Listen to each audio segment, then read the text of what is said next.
Hey, teacher friends, Michelle here, and today we're going to be talking about this question that I often get asked by teachers online and in person. And that question is, what happens if the consequences don't work? We're going to be talking more about this in today's video. Stay tuned.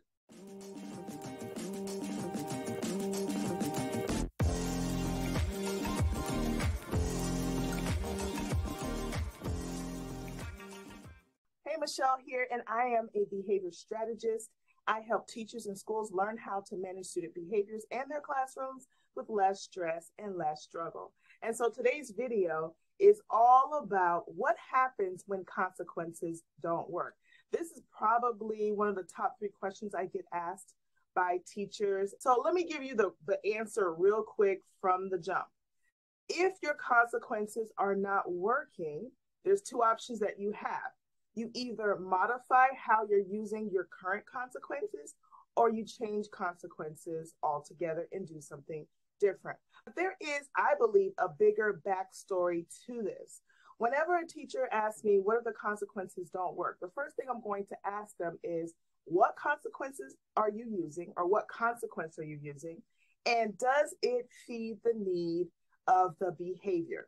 So when it comes to behavior, behavior is communication, right? And so when students, whether they're behaving well or they're misbehaving, they are communicating either that their need is being met or that it's not being met. And so it's up to you, the teacher, to look at the pattern of behavior and find out, what are they getting or what are they avoiding? What is the function or the need of the behavior? And then that will help you choose really good strategies that will feed that need and then change or shape the behavior. So the first thing I like to ask is, what is your consequence? What is the need of the student?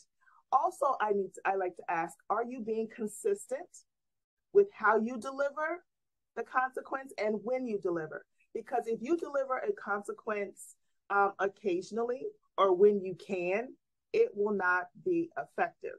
The next thing I look at is the delivery of the consequence. And it really is a lot of how we deal with our students is the packaging, right? It's how we deliver it, how we say it, how we present it to the student. And that is so very important. And when I think delivery, I think of, how was it presented to the student? Does the student understand why you're giving it? And also, can the student see an opportunity in this whole process? So it's a lot about delivery. And then finally, I look at, is the consequence appropriate to the frequency of behavior? So if you have a student with a high level of misbehavior, you cannot wait until the end of the week to give the consequence. Oftentimes, waiting till the end of the week will really make that consequence ineffective. So timing is a huge part that plays into the effectiveness of a consequence. Another factor I look at is, how long have you been using the consequence? Oftentimes, I see teachers use a consequence 1 or 2 times. The student gives a really poor response to it, and they're like, that didn't work.